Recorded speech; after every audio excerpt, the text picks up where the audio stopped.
Bonjour, bonsoir le peuple. Vous êtes en train d'écouter L'Outre le Fifou sur le podcast Pile ou Face et aujourd'hui on va parler de Sur les traces de Darwin.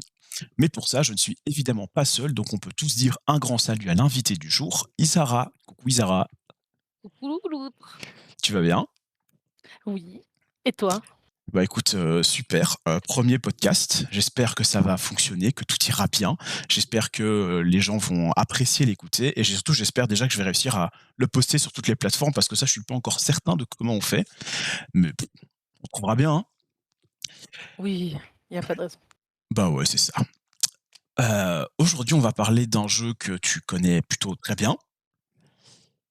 Est-ce que tu as Oui. un petit truc à nous raconter dessus, un petit souvenir, comment tu l'as découvert ou je sais pas, un truc comme ça où je te dis sur les traces de Darwin et tu penses à ça?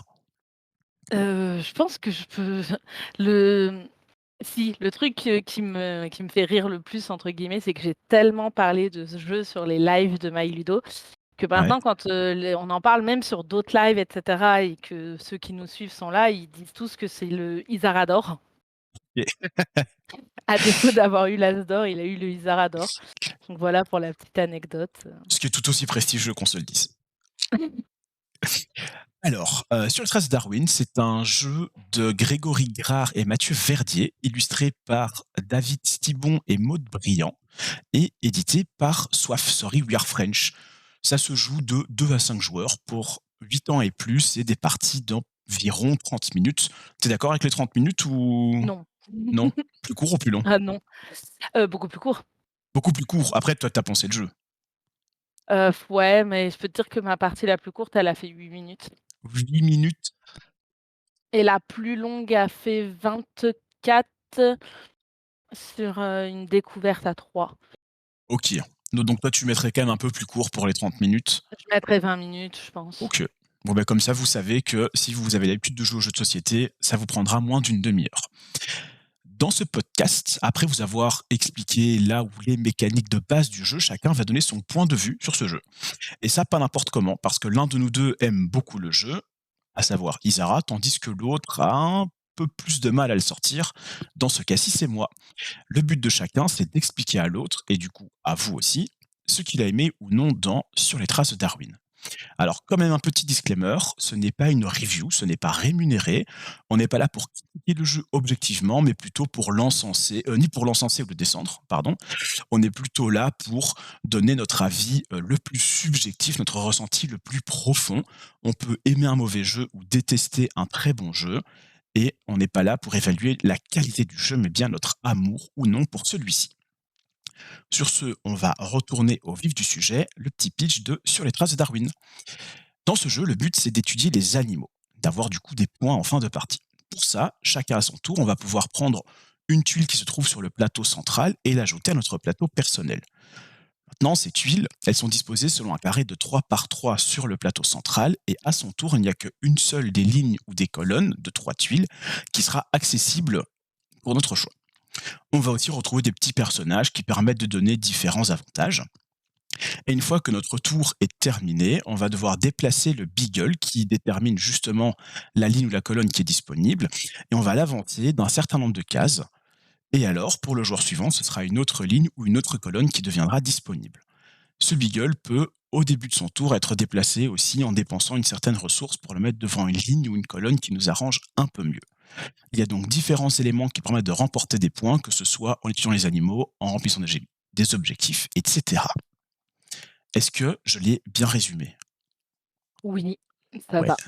OK, ça va. Mmh. Hem, du coup, comme je l'ai dit au début, bah, toi, tu es, parmi nous 2 celle qui, apprécie vraiment le jeu. Est-ce que tu saurais nous dire ce qui te plaît particulièrement dans Sur les traces de Darwin? Oui, bien sûr. Donc le premier point et ce qui me plaît le plus dans son jeu, c'est sa très belle édition. OK. En termes de l'effet qu'on a quand on ouvre la boîte, qu'on le découvre et cetera et par rapport au prix, je trouve que c'est tout à fait honnête, voire, plutôt dans une moyenne basse par rapport à certains jeux. OK et tu as une idée du prix Et environ? ouais, 35 €. OK, OK. Je suis sur la fiche Ah, c'est pour ça. pour avoir pour avoir toutes les infos de mes stats et tout. Du coup, Il faut savoir que quand j'achète un jeu, le premier truc qui me plaît déjà, c'est la boîte. C'est quand Ouais, je l'ouvre, j'aime découvrir son matériel et cetera. Je passe tout un moment à juste découvrir le matériel, à re-ranger comme j'aime, à machin et cetera, à mettre en d'accord. place, à dépunch et ça, c'est un plaisir pour moi sur les jeux. Donc OK. sur les traces de Darwin, ça le fait très bien ça. C'est-à-dire quand tu ouvres la boîte et que tu découvres le matériel, tu as un waouh, tu vois? OK, ouais, Si je déjà vois. tu ouvres la boîte, l'intérieur, il y a des illus de partout. Genre même sur le Tu revers de la du couvercle? C'est ça. Ah ça, c'est cool, ouais. Ouais, ouais, c'est très cool. Du coup, tu as, les plateaux joueurs qui sont pliés en forme de livre avec des petites dorures et cetera. Tu as le plateau joueur qui, quand tu le retournes, a la carte du voyage de Darwin juste pour faire une illu. OK. Hem, Ça ne sert à rien d'autre entre guillemets. Tu as tous les ranges en fait, en termes d'insert, sans plastique, sans machin, mais tout qui est prévu pour pouvoir re-ranger les tuiles, les jetons, les machins et cetera pour que ça se balade pas dans la boîte, Ah ouais, j'avoue, même c'est pas quand mal, ouais. tu la mets même quand tu la mets debout. Ouais, ce qui est très Donc important. le jeu est toujours très bien rangé. Voilà, donc déjà sa très, très belle édition en termes de matos, de vraiment OK, ouais, les je vois. plateaux joueurs, ils sont tous différents, ils sont illustrés, à l'extérieur, à l'intérieur, il y a des esquisses, sur le fond et cetera, enfin, Ouais, je me voilà. souviens et ce sont ceux-là où quand tu les refermes, tu as l'impression que c'est un genre de calepin fermé? Oui, c'est ça, Ouais, c'est ça. tout à fait. Ouais, je me souviens. OK, donc une belle édition, c'est déjà un point très important pour toi et là, c'est carrément respecté. C'est Je ça. suppose qu'il y a aussi d'autres choses qui te plaisent dans le jeu autres que l'édition? Oui, le travail d'illustration qui est magnifique.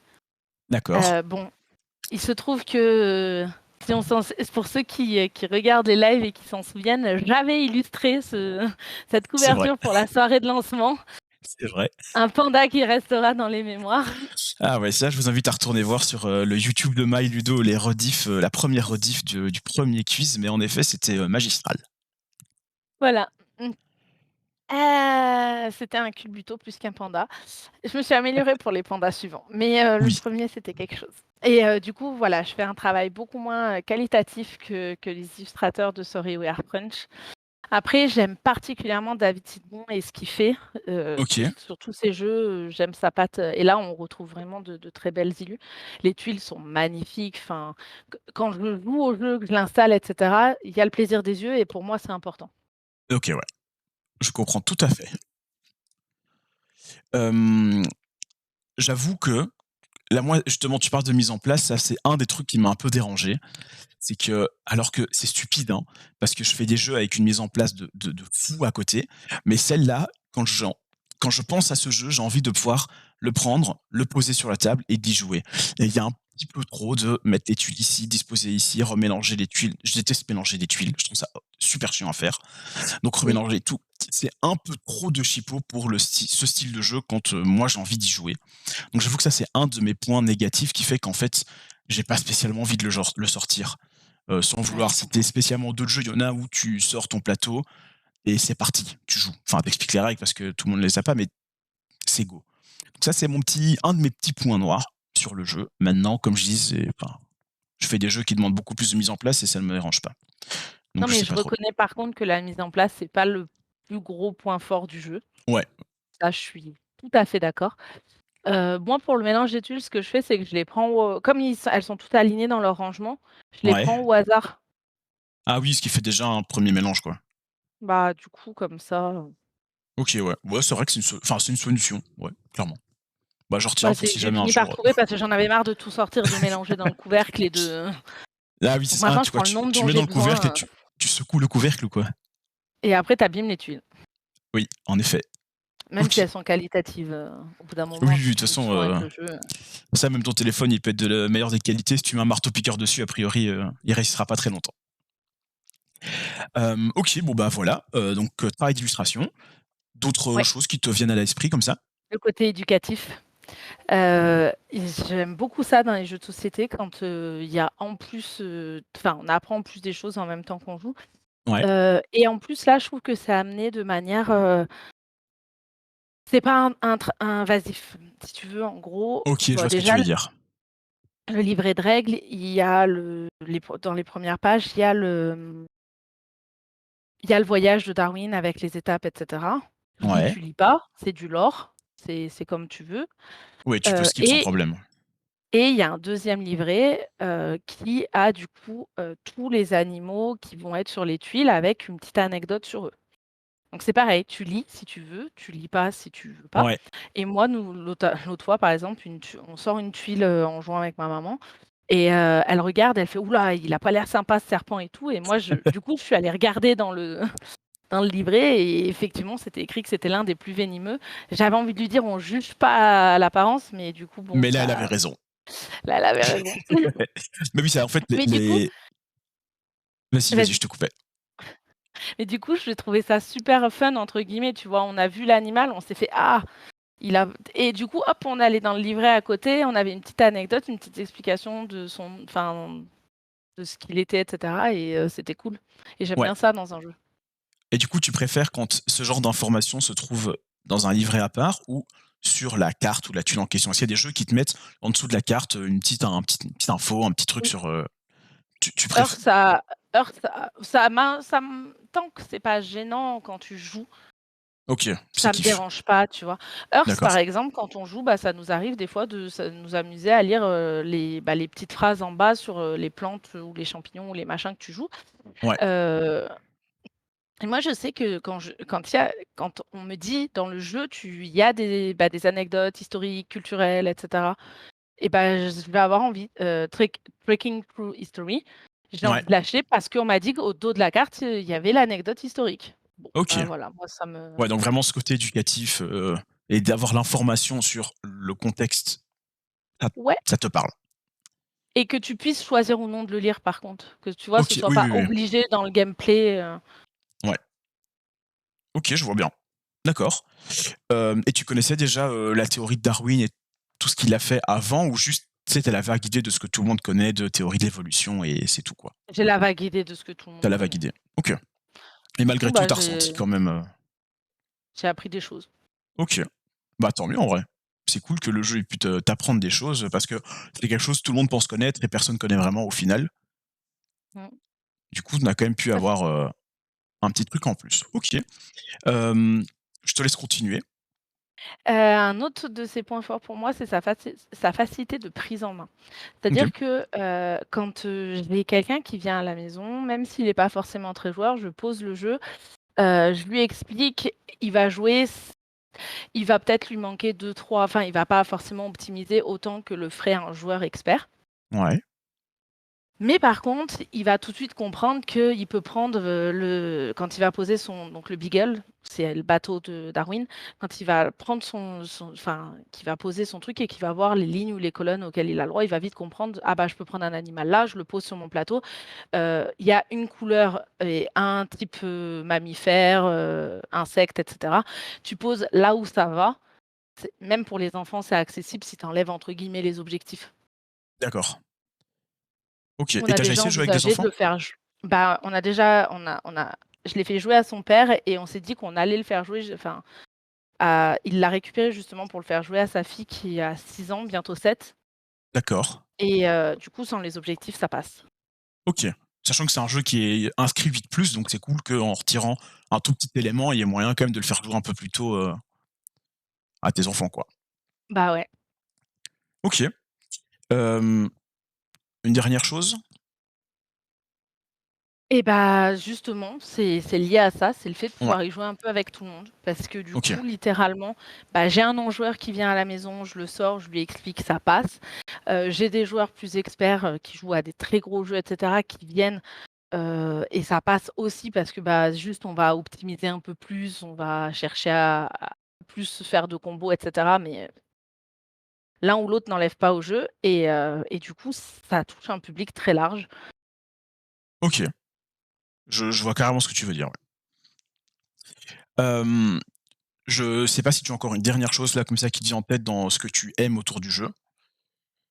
J'aime bien son thème, mais ça, du coup, c'est un peu «évident» entre Ouais. guillemets, Ça rejoint le côté je pense qu'on éducatif a qui, fait dans le ce cas-ci, c'est sur ouais. un thème que tu aimes bien en plus de ça, quoi.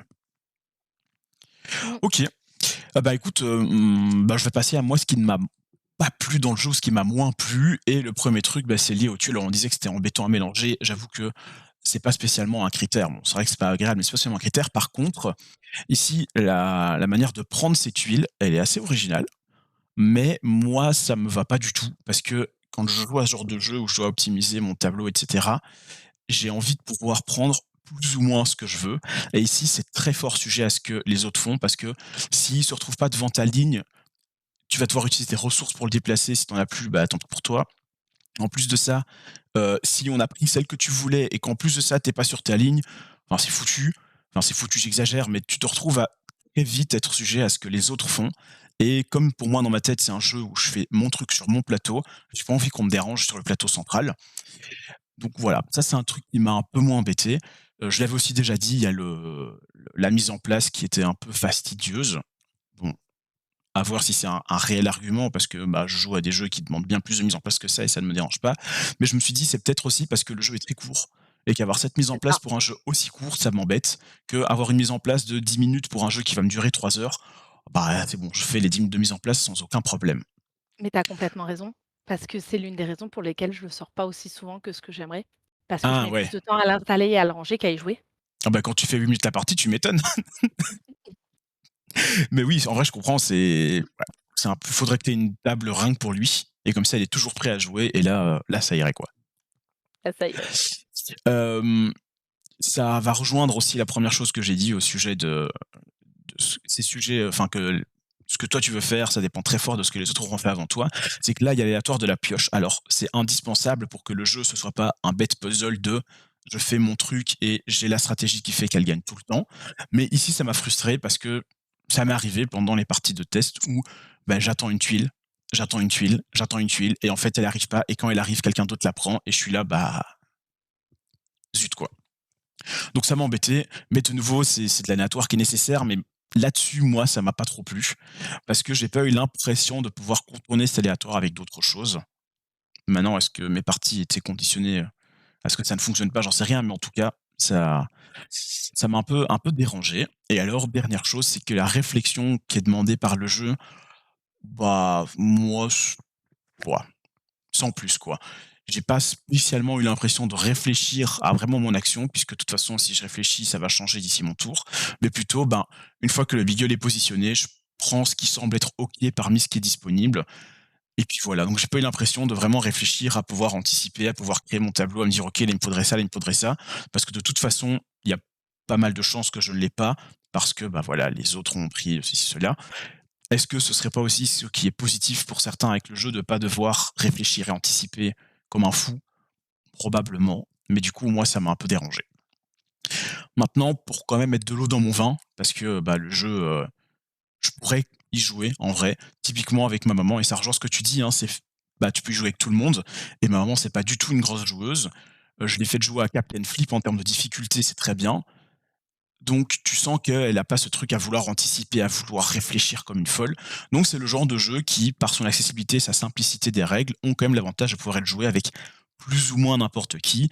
Et ce que je lui reproche, c'est plus des feelings que moi j'ai, le ressenti que j'ai en jouant, que vraiment est-ce que je n'ai pas aimé le jeu, quoi. Heu, Traduction de tout ça, c'est: «Me faut pas le jeu, maintenant tu me proposes d'y jouer», bah, en vrai je dis d'accord, quoi. Surtout si tu me dis qu'avec toi ça se joue en 8 minutes, je suis prêt à prendre 8 minutes pour rejouer une petite partie comme ça de Sur les traces de Darwin. Tu m'étonnes. Bah, ouais, c'est ça. Beh, voilà, on va arriver petit à petit à la fin. Est-ce que tu as autre chose à dire que tu Bah, aurais pour le coup, oublié? non, mais je comprends ce que tu disais sur l'aléatoire, sur le truc et Ouais, cetera. C'est littéralement, je vois exactement ce que tu veux dire parce que alors des fois, tu attends la pièce tout le long de la partie. Surtout que comme tu prends au hasard par rapport au nombre de joueurs, tu vas pas forcément avoir tous les animaux, toutes les couleurs représentées ouais, et en fait, je pense que c'est en partie si on fait un jeu si familial et qui fait que mais c'est aussi pour ça que moi, ça me dérange pas parce que le jeu, bah, quand il fait 8 minutes, bon, bah, je suis «frustrée» entre guillemets sur le coup parce que cette partie-là, j'ai pas réussi à avoir ma tuile, mais c'est pas grave, tu vois? Je range, je c'est vrai, mélange, je refais 8 minutes d'une oui, partie c'est vrai. suivante. J'exagère en disant 8 minutes, mais en gros 15 minutes, on met en moyenne. Je fais 15 minutes et hop, ça m'a pas demandé enfin ça comme c'est pas énorme en temps, Je veux dire sur Mmh. un jeu, de même rien que plus d'une demi-heure, tous les arguments que tu as cités feraient que le jeu me saoulerait. Oui, oui, Sur oui, un oui, jeu de oui, oui. 15 minutes, ça va en fait. Oui, c'est vrai que si jamais pendant 15 minutes ça s'est mal passé, bah, c'est pas énorme 15 minutes, tu peux te refaire une partie et tu un peu ta partie d'avant, quoi. Ouais, ma maman est beaucoup comme ça quand on y joue, elle va vouloir, si elle a pas fait assez de points à son goût ou qu'elle a pas elle va vouloir refaire une partie après et puis une autre partie et c'est pas un jeu que ça va me déranger d'enchaîner, alors que c'est très rare que je veuille enchaîner les parties. OK. Bah, bon à savoir. Mais donc oui, en effet, tu as raison que la durée, voilà, ça limite un peu les arguments, que moi j'avais. Si, là maintenant, tu devais penser à un autre jeu qui a, voilà, le même style de jeu ou qui te procure les mêmes sensations et qui pourrait me plaire, tu penses à quoi? Bah, tu sais quoi? En théorie, la vraie Ouais, réponse, c'est qu'actuellement, pour moi, il y a aucun autre jeu et c'est pour ça que je l'aime autant. Maintenant, on attend, allez, 2 mois et on reparle de Marie Curie parce que je crois qu'il est plus stratégique. OK, ouais. J'ai entendu que le gameplay était pas du tout le même, mais que l'édition sera tout aussi bien et le côté Ouais, éducatif était tout aussi présent. c'est ça. Ils ont gardé ce que j'aime dans la gamme et cetera, mais Mmh. il est plus stratégique, donc ça se trouve, il te conviendra mieux à toi. Il y a des chances, ouais, il y a des chances. Ça fait partie des jeux que je vais essayer dès que j'en ai l'occasion, donc Ouais, mais pareil. je retiens, je On retiens. l'attend impatiemment. Bah, ouais, c'est clair. Écoute, Isara, merci d'avoir été là. Merci de m'avoir écouté. Merci d'avoir partagé ton avis. Merci à vous, les auditeurs, également. C'était l'Outre-lot terrible pour Pile ou Face. Et on se retrouve je ne sais pas quand pour parler de je ne sais pas quel jeu et avec je ne sais pas qui. Bye le peuple.